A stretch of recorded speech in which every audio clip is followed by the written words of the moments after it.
Hi Year 6, here is the next instalment of Stormbreaker.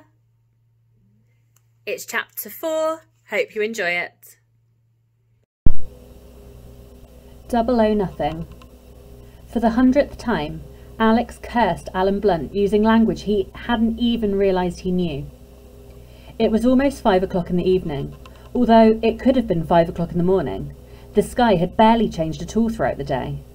It was grey, cold, unforgiving. The rain was still falling, a thin drizzle that travelled horizontally in the wind, soaking through his supposedly waterproof clothing, mixing with his sweat and his dirt, chilling him to the bone. He unfolded his map and checked his position once again. He had to be close to the last RV of the day, the last rendezvous point. But he could see nothing. He was standing on a narrow track made up of loose grey shingle that crunched under his combat boots when he walked. The track snaked round the side of a mountain with a sheer drop to the right.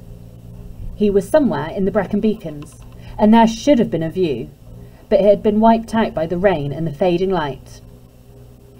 A few trees twisted out of the side of the hill, with leaves as hard as thorns. Behind him, below him, ahead of him, it was all the same. Nowhere land. Alex hurt. The 10-kilogram Bergen rucksack he had been forced to wear cut into his shoulders and rubbed blisters on his back. His right knee, where he had fallen earlier in the day, was no longer bleeding but still stung. His shoulder was bruised and there was a gash along the side of his neck. His camouflage outfit, he had swapped his combat trousers for the real thing, fitted him badly, cutting his legs and under his arms, but hanging loose everywhere else. He was close to exhaustion. He knew, almost too tired to feel how much pain he was in. But for the glucose and caffeine tablets in his survival pack, he would have ground to a halt hours ago. He knew that if he didn't find the RV soon, he would be physically unable to continue. But then he would be thrown off the course. Binned, as they called it. They would like that. Swallowing down the taste of defeat, Alex folded the map and forced himself on. It was his 9th, or maybe 10th, day of training.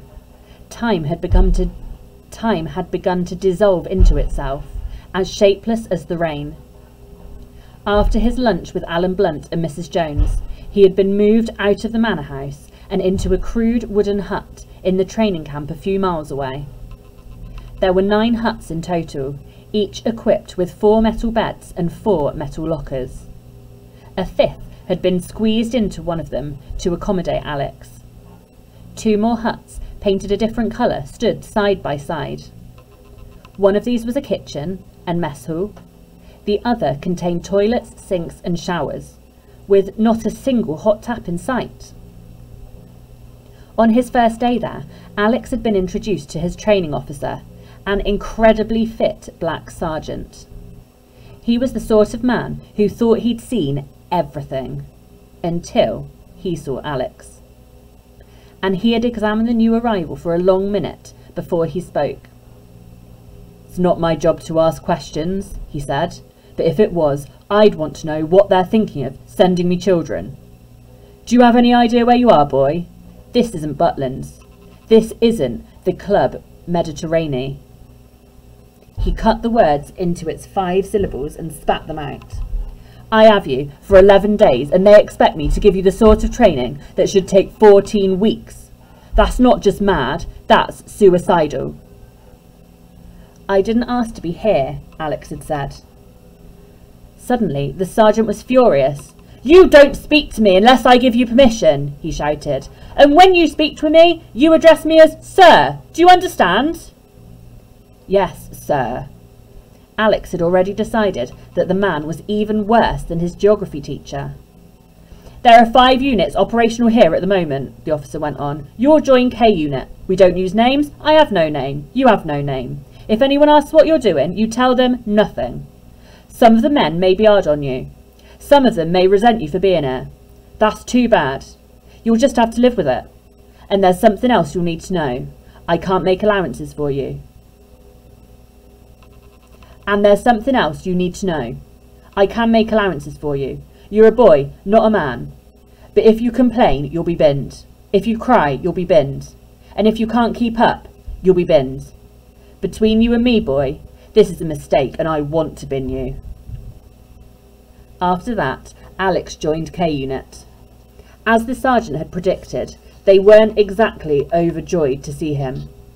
There were 4 of them. As Alex was soon to discover, the Special Operations Division of MI6 sent its agents to the same training centre used by the Special Air Service, the SAS. Most of the training was based on SAS methods, and this included the numbers and makeup of each team. So there were 4 men, each with their own special skills, and 1 boy, seemingly with none. They were all in their mid-20s, spread out over the bunks in companionable silence. 2 of them smoking, 1 dismantling and reassembling his gun, a 9mm Browning high-power pistol.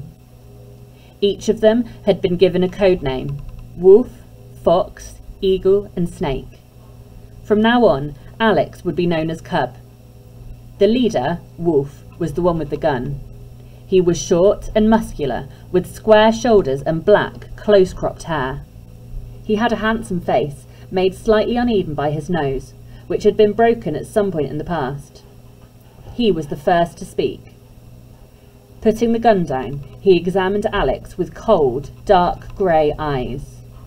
"So, who the hell do you think you are?" he demanded. "Cub," Alex replied. "A schoolboy?" Wolf spoke with a strange, slightly foreign accent. "I don't believe you. Are you with Special Operations?" "I'm not allowed to tell you that." Alex went over to his bunk and sat down. The mattress felt as solid as the frame. Despite the cold, there was only 1 blanket. Wolf shook his head and smiled humorlessly. "Look what they've sent us," he muttered. 007, 00 nothing more like. After that, the name stuck. 00 nothing was what they called him. In the days that followed, Alex shadowed the group. Not quite part of it, but never far away. Almost everything they did, he did. He learned map reading, radio communication and first aid. He took part in an unarmed combat class and was knocked to the ground so often that it took all his nerve to persuade him to get up again. And then there was the assault course. 5 times he was shouted and bullied across the nightmare of nets and ladders, tunnels and ditches, swinging tightrope ropes and towering walls that stretched for almost half a kilometre through and over the woodland beside the huts. Alex thought of it as the adventure playground from hell. The first time he tried it, he fell off a rope and into a pit that seemed to have been filled on purpose with freezing slime. Half drowned and filthy, he had been sent back to the start by the sergeant. Alex thought he would never get to the end, but the second time he finished it in 25 minutes, which he cut to 17 minutes by the end of the week. Bruised and exhausted though he was quietly pleased with himself. Even Wolf only managed it in 12. Wolf remained actively hostile towards Alex. The other 3 men simply ignored him, but Wolf did everything he could to taunt or humiliate him. It was as if Alex had somehow insulted him by being placed in the group in the first place. Once, crawling under the nets, Wolf lashed out with his foot, missing Alex's face by a centimetre. Of course, he would have said it was an accident if the boot had connected. Another time he was more successful, tripping Alex up in the mess hall and sending him flying along with his tray, cutlery and steaming plate of stew. And every time he spoke to Alex, he used the same sneering tone of voice. "Good night, 007. Don't wet the bed." Alex bit his lip and said nothing, but he was glad when the 4 men were sent off for a day's jungle survival course. This wasn't part of his own training, even though the sergeant worked him twice as hard once they were gone. He preferred to be on his own. But on the 8th day, Wolf did come close to finishing him altogether. It happened in the killing house. The killing house was a fake, a mock-up of an embassy used to train the SAS in the art of hostage release. Alex had twice watched K-Unit go into the house, the first time swinging down off from the roof, and had followed their progress on closed-circuit TV. All 4 men were armed. Alex himself didn't take part because someone somewhere had decided he shouldn't carry a gun. Inside the killing house, mannequins had been arranged as terrorists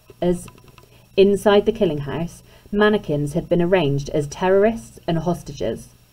Smashing down the doors and using stun grenades to clear the room with deafening, multiple blasts, Wolf, Fox, Eagle and Snake had successfully completed their mission both times. This time, Alex had joined them. The killing house had been booby-trapped.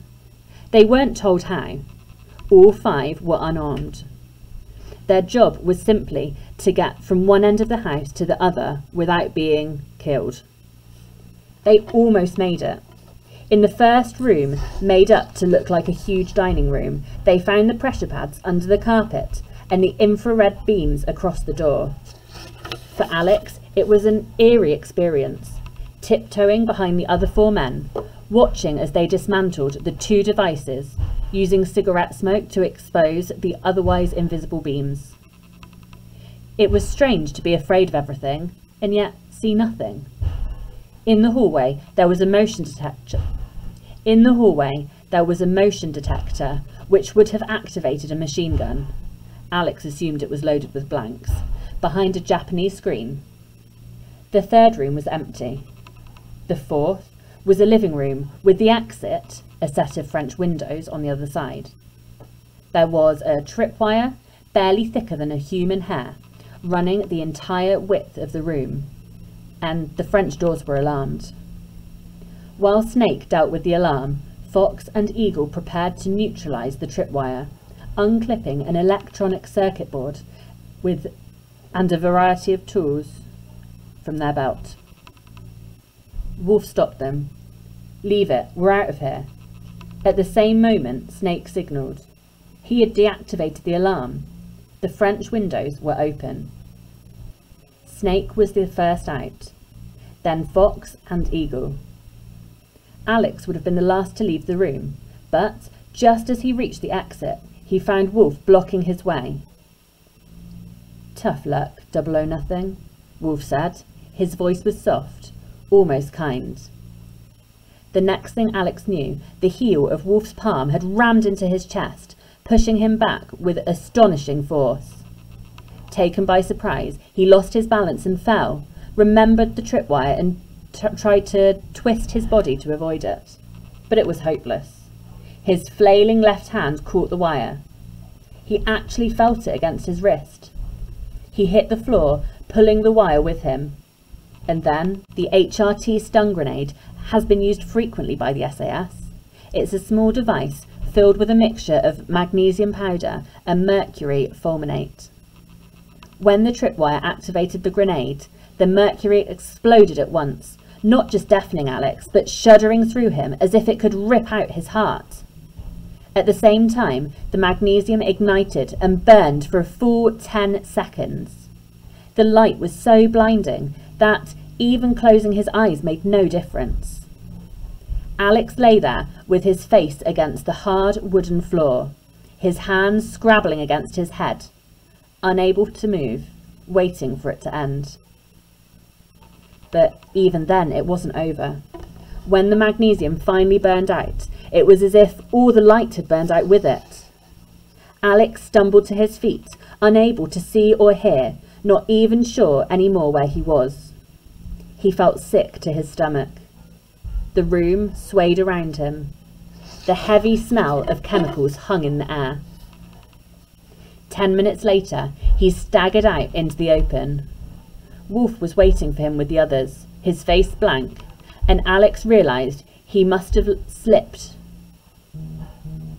Wolf was waiting for him with the others, his face blank, and Alex realised he must have slipped out before he'd hit the ground. An angry sergeant walked over to him. Alex hadn't expected to see a shred of concern in the man's face, and he wasn't disappointed. "Do you want to tell me what happened in there, cub?" he demanded. When Alex didn't answer, he went on. "You ruined the exercise. You fouled up. You could get the whole unit binned. So, you'd better start telling me what went wrong." Alex glanced at Wolf. Wolf looked the other way. What should he say? Should he even try to tell the truth? "Well?" The sergeant was waiting. Nothing happened, sir," Alex said. "I just wasn't looking where I was going. I stepped on something and then there was an explosion." "If that was real life, you'd be dead," the sergeant said. "What did I tell you? Sending me a child was a mistake. And a stupid, clumsy child who doesn't even look where he's going? That's even worse." Alex stood where he was, just taking it. Out of the corner of his eye, he could see Wolf half smiling. The sergeant had seen it too. "You think it's so funny, Wolf? You can go and clean it up in there. And tonight you'd better get some rest, all of you, because tomorrow you've got a 40-kilometre hike. Survival rations, no fire. This is a survival course, and if you do survive, then maybe you'll have a reason to smile." Alex remembered the words now, exactly 24 hours later. He had spent the last 11 of them on his feet, following the trail the sergeant had set out for him on the map.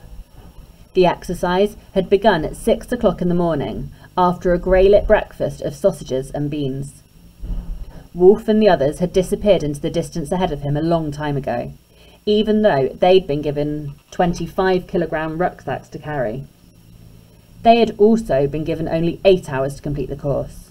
Allowing for his age, Alex had been given 12. He rounded a corner, his feet scrunching on the gravel. There was someone standing ahead of him. It was the sergeant. He had just lit a cigarette, and Alex watched him slide the matches back into his pocket. Seeing him there brought back the shame and anger of the day before, and at the same time sapped the last of his strength. Suddenly, Alex had had enough of Blunt, Mrs. Jones, Wolf, the whole stupid thing. With a final effort, he stumbled the last 100 metres and came to a halt. Rain and sweat trickled down the side of his face. His hair, now dark with grime, was glued across his forehead. The sergeant looked at his watch. 11 hours, 5 minutes. That's not bad, cub. But the others were here 3 hours ago. Bully for them, Alex thought. He didn't say anything. "Anyway, you should just make it up to the last RV, the sergeant went on. "It's up there." He pointed to a wall. Not a sloping wall, a sheer one. Solid rock rising 50 metres up without a handhold or foothold in sight. Even looking at it, Alex felt his stomach shrink. Ian Ryder had taken him climbing, in Scotland, in France, all over Europe, but he had never attempted anything as difficult as this. Not on his own. Not when he was so tired. "I can't," he said. In the end, the 2 words came out easily. "I didn't hear that," the sergeant said. "I said I can't do it, sir. Can't isn't a word we use around here." "I don't care. I've had enough. I've just had..." Alex's voice cracked. He didn't trust himself to go on. He stood there, cold and empty, waiting for the axe to fall. But it didn't. The sergeant gazed at him for a long minute. He nodded his head slowly. "Listen to me, cub," he said. "I know what happened in the killing house." Alex glanced up. "Wolf forgot about the closed-circuit TV. We've got it all on film." "Then why..." Alex began. "Did you make a complaint against him, cub?" "No, sir." "Do you want to make a complaint against him, cub?" A pause, then... "No, sir." "Good." The sergeant pointed at the rock face, suggesting a path up with his finger. "It's not as difficult as it looks," he said, "and they're waiting for you just over the top. You've got a nice cold dinner. Survival rations. You don't want to miss that." Alex drew a deep breath and started forward. As he passed the As he passed the sergeant, he stumbled and put out a hand to steady himself, brushing against him. "Sorry, sir," he said. It took him 20 minutes to reach the top, and, sure enough, K-Unit was already there, crouching around 3 small tents that they must have pitched earlier in the afternoon. 2 for 2 men. 2 for 2 men sharing. 1, the smallest, for Alex. Snake, a thin, fair-haired man who spoke with a Scottish accent, looked up at Alex. He had a tin of cold stew in one hand, a teaspoon in the other. "I didn't think you'd make it," he said. Alex couldn't help but notice a certain warmth in the man's voice. And, for the first time, he hadn't called him 00 "Nor did I," Alex said. Wolf was squatting over what he hoped would become a campfire, trying to get it started with 2 flints, while Fox and Eagle watched. He was getting nowhere. The stones only produced the smallest of sparks, and the scraps of newspaper and leaves that he had collected were already far too wet. Wolf struck at the stones again and again. The others watched, their faces glum. Alex held out the box of matches that he had pickpocketed from the sergeant when he had pretended to stumble at the foot of the rock face. "These might help," he said. He threw the matches down, then went into his tent. Hope you enjoyed listening. I look forward to seeing you tomorrow for the next instalment. Bye!